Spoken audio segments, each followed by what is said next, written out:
Hello viewer, नमस्कार। Geography class 11th chapter number 16 जिसका शीर्षक है जैव विविधता एवं संरक्षण। तो आज के वीडियो के माध्यम से चैप्टर नंबर 16 को हम लोग पूरा करने वाले हैं। चैप्टर शुरू करूं इससे पहले आप सभी से एक रिक्वेस्ट, यदि आप इस चैनल पर नए हैं तो प्लीज़ चैनल को सब्सक्राइब कर दीजिए। वीडियो अंत तक देखिए, पसंद आए तो इसे लाइक करें और अपने दोस्तों तक ज़रूर पहुंचाएं। तो चलिए स्टार्ट करते हैं आज का चैप्टर। आप भू आकृतिक प्रक्रियाओं, विशेषकर अपक्षय और विभिन्न जलवायु क्षेत्रों में अपक्षय आदि के विषय में पहले ही पढ़ चुके हैं। यदि आपको स्मरण नहीं है तो संक्षिप्त सार के लिए अध्याय 6 में चित्र 6.2 देखें। यह अपक्षय यानी विदरिंग मेंटल वनस्पति विविधता का आधार है, अतः इसे जैव विविधता का आधार माना गया है। सौर ऊर्जा और जल ही अपक्षय में विविधता और इसके परिणाम स्वरूप उत्पन्न जैव विविधता का मुख्य कारण है।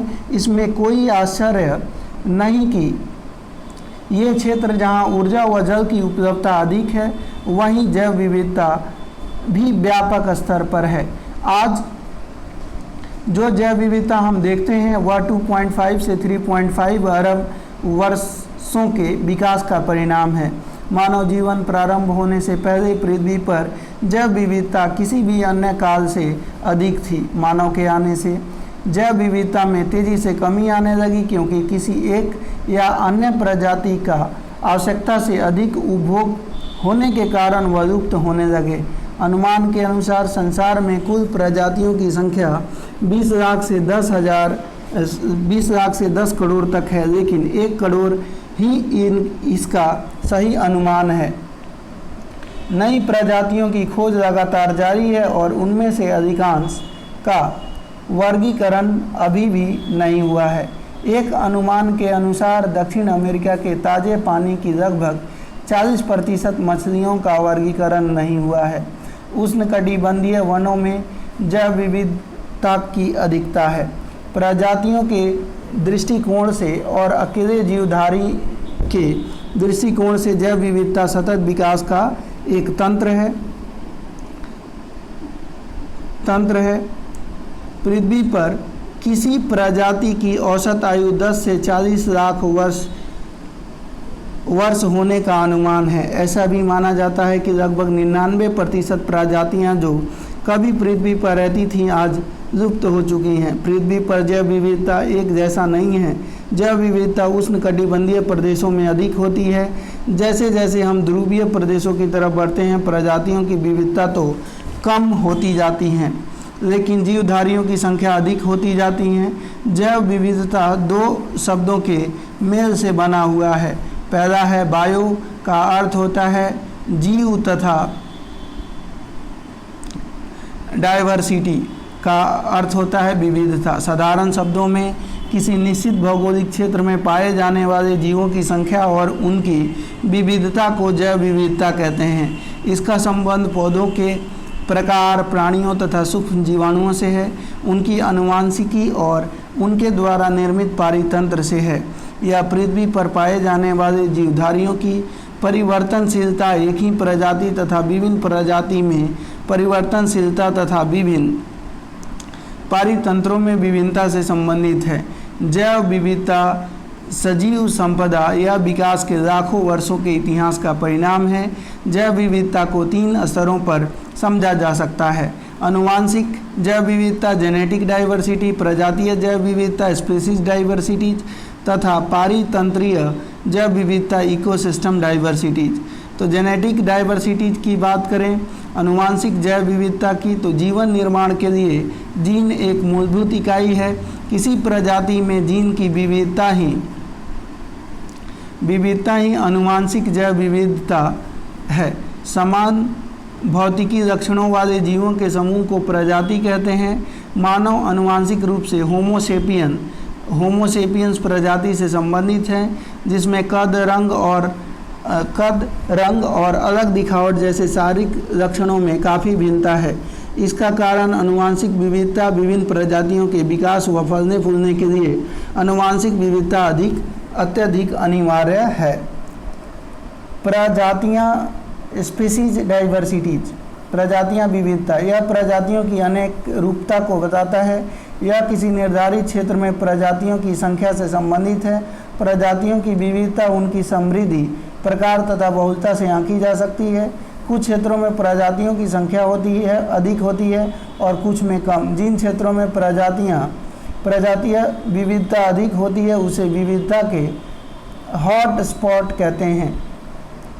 पारितंत्रीय विविधता, इकोसिस्टम डाइवर्सिटी। आपने पिछले अध्याय में पारितंत्रों के प्रकारों में व्यापक भिन्नता और प्रत्येक प्रकार के पारितंत्रों में होने वाली पारितंत्रीय प्रक्रियाएं तथा आवास स्थानों की भिन्नता ही पारितंत्रीय विविधता बनाते हैं। पारितंत्रीय विविधता का परिसीमन करना मुश्किल और जटिल है क्योंकि समुदायों, प्रजातियों का समूह और पारितंत्र की सीमाएं निश्चित नहीं हैं। इंदिरा गांधी नेशनल पार्क में अनामदाई पश्चिमी घाट घास भूमि एवं उष्णकटिबंधीय शोला वन पारितंत्र विविधता का एक उदाहरण है।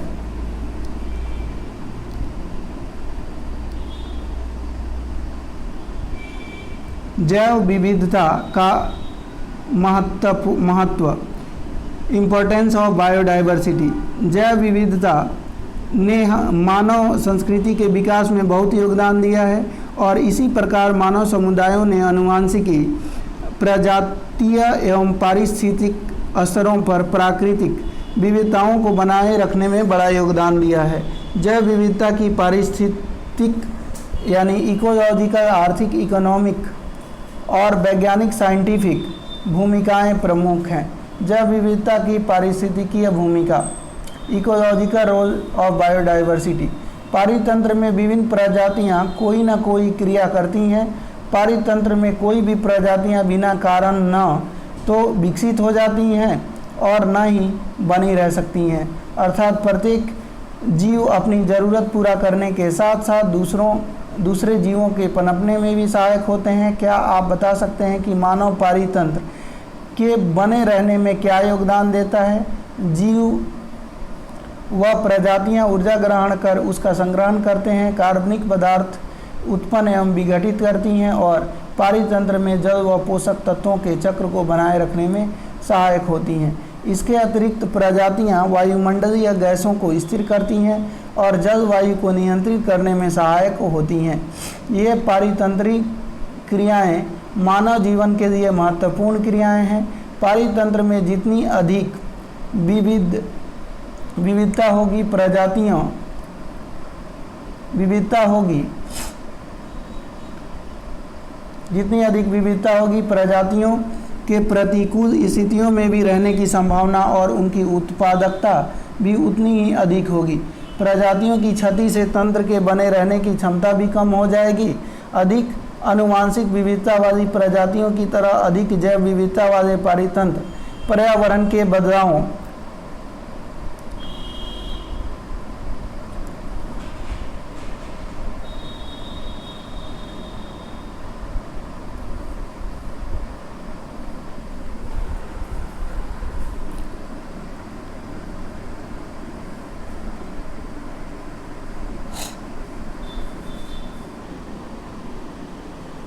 के बदलावों को सहन करने की अधिक सक्षमता होती है। दूसरे शब्दों में, जिस पारितंत्र में जितनी प्रकार की प्रजातियां होंगी वह पारितंत्र उतना ही अधिक अस्थायी होगा। आप इसको पॉज करके देख सकते हैं। सुभेद प्रजातियां, वल्नरेबल स्पीसीज, इसमें वे प्रजातियां सम्मिलित हैं जिन्हें यदि संरक्षित नहीं किया गया या उनके विलुप्त होने में सहयोगी कारक यदि जारी रहे तो निकट भविष्य में उनके विलुप्त होने का खतरा है।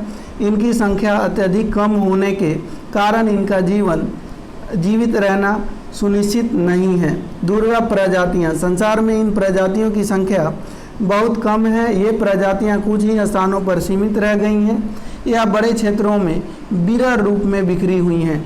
जैव विविधता का संरक्षण, कंजर्वेशन ऑफ बायोडाइवर्सिटी, मानव के अस्तित्व के लिए जैव विविधता अति आवश्यक है। जीवन के हर एक रूप एक दूसरे पर निर्भर करते हैं। किसी एक प्रजाति पर संकट आने पर दूसरे में असंतुलन की स्थिति पैदा हो जाती है। यदि पौधे और प्राणियों की प्रजातियां संकटापन्न होती हैं तो इससे पर्यावरण में गिरावट उत्पन्न होगी और अंतोगत्वा मनुष्य का अपना अस्तित्व भी खतरे में पड़ जाएगा। आज यह अति अनिवार्य हो गया है कि मानव को पर्यावरण मैत्री संबंधी पद्धतियों के प्रति जागरूक किया जाए और विकास की ऐसी व्यवहारिक गतिविधियां अपनाई जाए जो दूसरे जीवों के साथ समन्वित हो और सतत हो। इस तथ्य के प्रति भी जागरूकता बढ़ रही है कि संरक्षण तभी संभव और दीर्घकालिक होगा जब स्थानीय समुदायों व प्रत्येक व्यक्ति की इसमें भागीदारी होगी। इसके लिए स्थानीय स्तर पर संस्थागत संरचनाओं का विकास आवश्यक है। केवल प्रजातियों का संरक्षण और आवास स्थान की सुरक्षा ही अहम समस्या नहीं है, बल्कि संरक्षण की प्रक्रिया को जारी रखना भी उतना ही जरूरी है। सन 1992 में ब्राज़ील के रियो डी जेनेरियो में हुए जैव विविधता सम्मेलन अर्थ समिट्स के लिए किए गए संकल्पों का भारत अन्य 155 देशों सहित हस्ताक्षरित है। विश्व संरक्षण कार्य योजना में जैव विविधता संरक्षण के निम्न तरीके सुझाए गए हैं।